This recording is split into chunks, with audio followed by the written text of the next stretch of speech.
The Build Show coming to you from snowy Michigan. Well, it's not today, Dean. It's pretty nice out today. Very nice, thank goodness. So Dean has been a builder here in Michigan for a long time. He's got a couple of tips for you guys for building in a cold climate. Today's Build Show, cold climate building. Let's get going.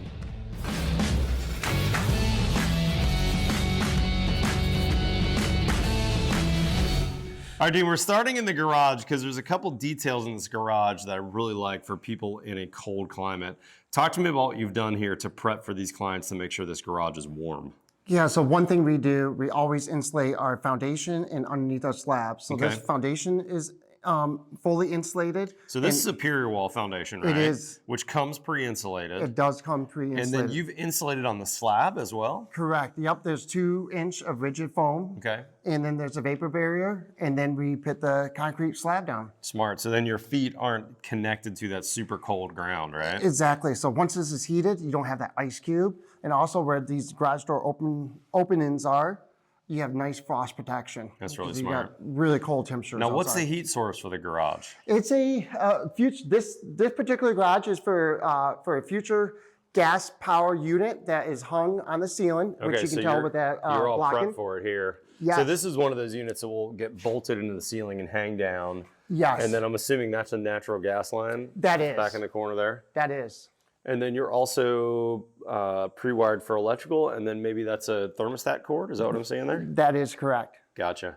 And how expensive are those units? I don't think of those as being super expensive. Yeah, roughly about $4,500. You know, the biggest thing is if you are in prep or ever think about doing a garage heater, you want to get that B-vent up. So that way you have all the flash and everything correctly with the roofer, so you're not coming back and trying to tear into the roof. Yeah, so that's all set up. So when the roofer comes, that's all done. The flashing's on. So maybe if you're going to add this later, put the blocking in, add the power, put the B-vent in, and then you can set that up for any time. Yep, you're totally set. Makes sense.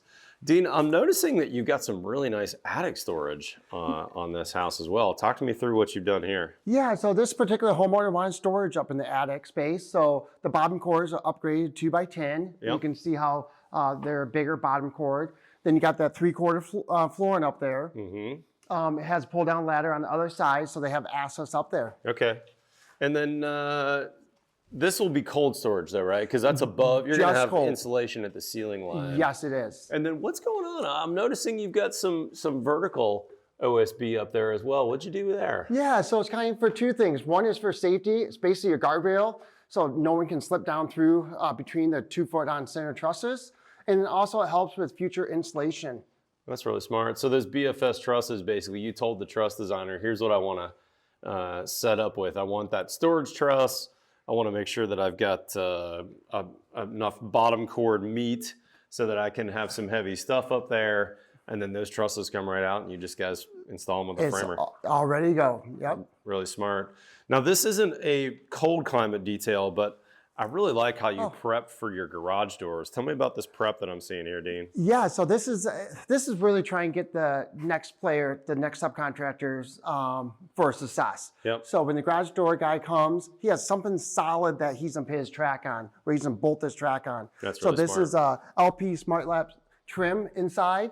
Once he puts the track up, there's no adjustments. It's gonna be nice and solid. It's not going through drywall or any other softer materials. That's really smart. So all he did basically was run everything that was getting prepped on the garage jambs into the garage as well.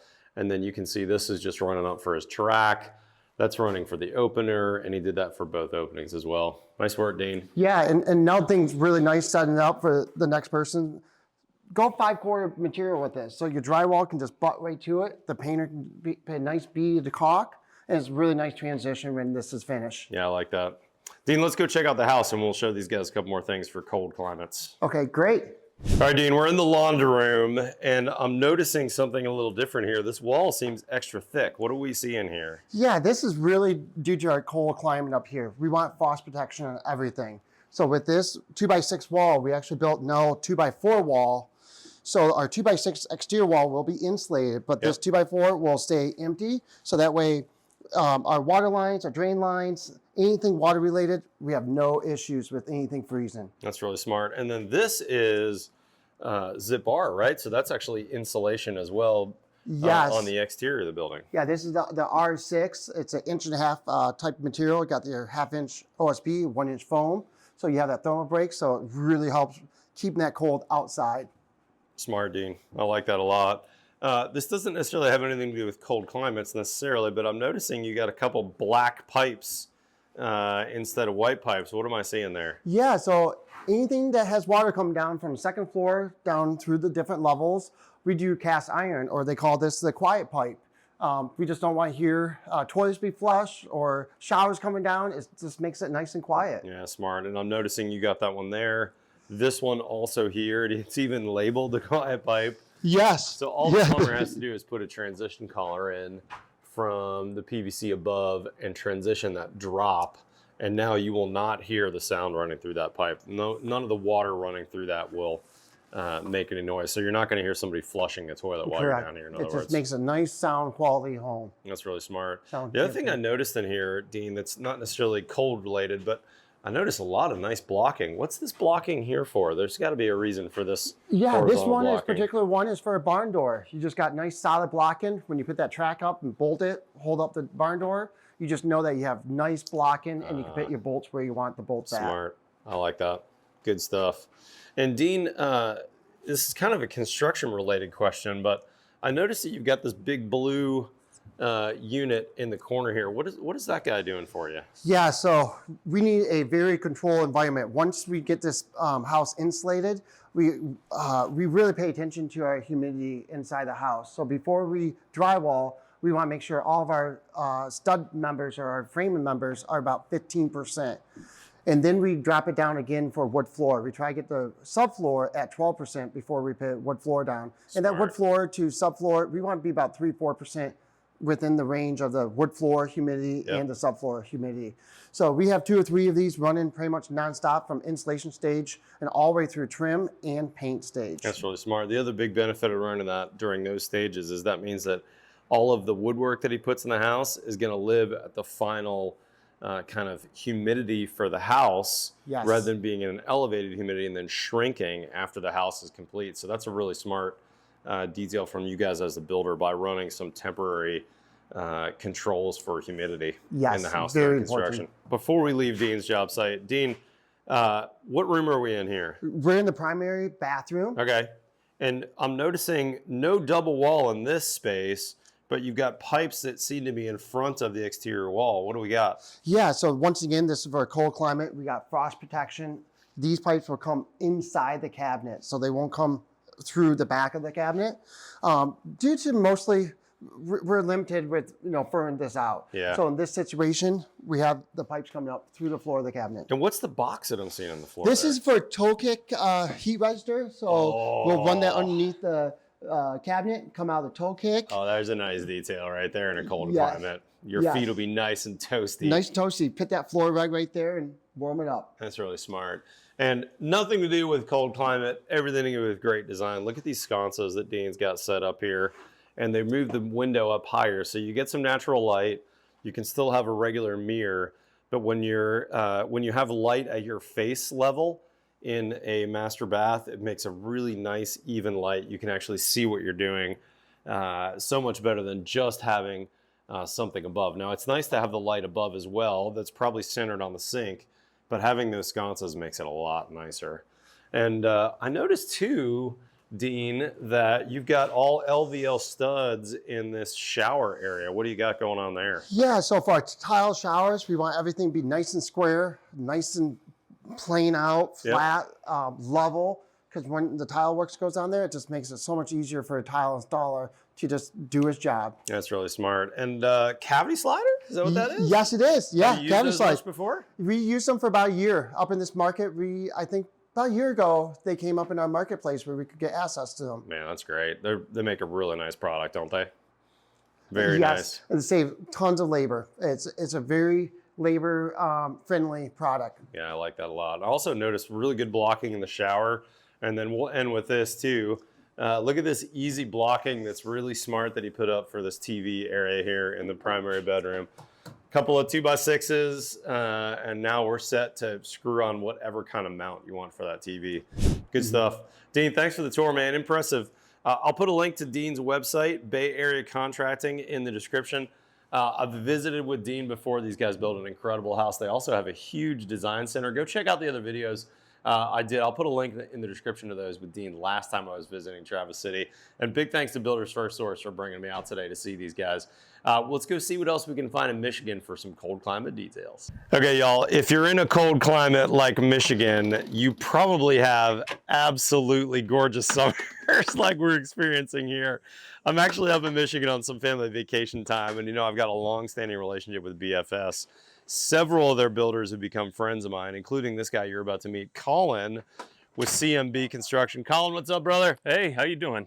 Colin, your summers here are unbelievable. Not too shabby. And look at this lake house. Holy cow, this beautiful house is on what lake are we here? This is Elk Lake up in Antrim County in Michigan. Oh my gosh, your lakes are incredible. So on this part of the video, guys, I want to focus. Colin and I took a tour. Beautiful house, Colin. But one thing that I think is really special about this house, and that cold climate people could learn a lot from you, is your outdoor living space. Can we kind of review what you've done for these clients? So first off, it looks like you're all prepped and are going to get ready for a hot tub here. Is that right? We are prepped. So this is awaiting a hot tub.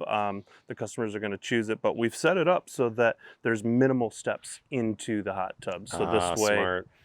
We'll set it here. The top height will be approximately here, so it'd be just a step or two up, and that's really smart. A lot easier to get into. All the wiring's in, and then this door leads to the primary bedroom right here, so you can come right out of your bedroom, get in the hot tub, and then you can also get in the shower when you're done too, if you want. Absolutely. What's this gorgeous decking you got out here, Colin? This is a TimberTech product here. This is a phenomenal product. It washes up well. Huh. You power wash this on an annual basis, or what do you do to annually? It would freshen up great to power wash it on an annual basis. You don't necessarily have to, though, probably in your climate like you do in Texas. I wouldn't call it a have to, but within a couple of years, you're going to probably want to clean it up. But it pressure washes really nicely. Yeah, we typically pressure wash every spring in Texas. And then look how you went glass on your handrail so that you got an an unobscured view of your lake as you come across here. What's this handrail system? Well, what we have here is this is actually a stained cedar with tempered glass right here. So this way, from the inside of the house, you can see on through. Yep. It also had an added bonus that we didn't realize that at the earlier point, but it blocks a lot of the wind. So if it's windy, it actually kind of cuts that wind down, which keeps it real comfortable. Oh, that's an added benefit I hadn't thought of for glass. Now, do you have to wash it all the time? Do you feel like it's a ton of maintenance or not necessarily? It's not a ton, but there's definitely, if you got little kids around, there can be handprints. Yeah. And you kind of wash it as needed, or probably annually at least. Okay. And then what is this gorgeous room over here? Well, this is a 3-season screen room, and I definitely want to take you in here. All right, let's go check this out. My favorite room in the house. So 3-season screen room. What's the definition of 3 seasons, or what do you mean by that? Well, it's not fully heated, but it can produce some heat in more of the fringe seasons. So our spring and fall get a little on the chilly side. So what we've actually introduced is a gas fireplace in here. Okay, that's pretty.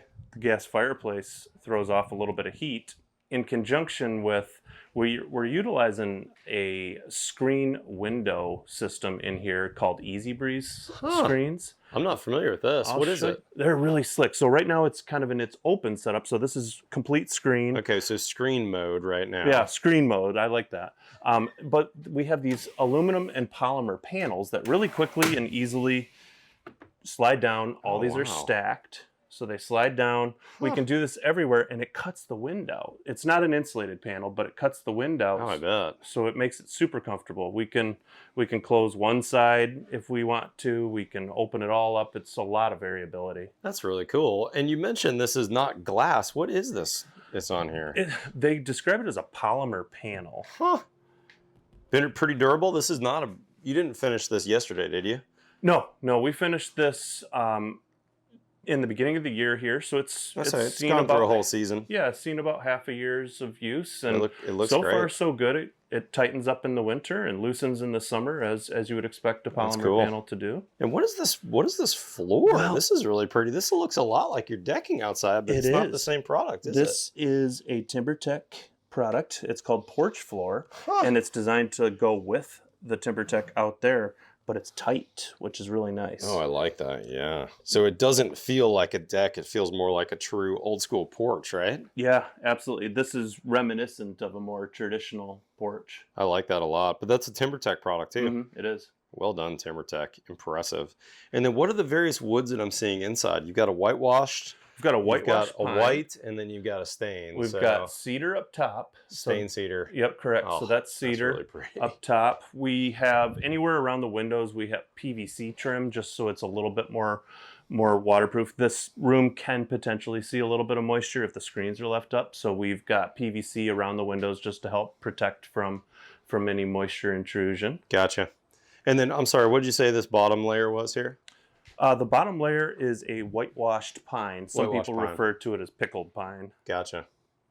Man, did your carpenters do all this work? Yep, all of our in-house carpenters put all the woodwork together in our house. That's something we do on every house. Our crew travels finishing homes. Man, I one home really at a like time. it. Thank you. Beautiful work, man. Colin, super impressive. I didn't get a chance on camera to show you the whole inside, but we saw some gorgeous stuff on the inside too. Just an absolute testament to your team's craftsmanship, Colin. Thank you. Very impressive. Guys, if you're not currently a subscriber, hit that subscribe button below. You know, I get to go on lots of cool trips and see lots of great builders. And it's been really fun to see both Dean and Colin's work here while my family's been on a little bit of a Michigan vacation. Incredible spot. If you guys ever want to come up here, this is definitely the place to spend a week with your family in the summer. I mean, the entire time I've been here, it's been 70 and sunny with a low of like 58 at night, so we can throw the windows open and get cool. This is really nice up here. Huge thanks to BFS for sponsoring my videos. You know, longtime sponsor. Colin's been buying them from a long time. Dean's been buying from them from a long time. Terrific company, and Chris has been my tour guide all day today. We've seen some really cool stuff. So hit that subscribe button below. Do you know how in my videos, Colin, would you end it with me? Follow us on Facebook or Instagram. Otherwise, we'll see you next time On the Build Build Show.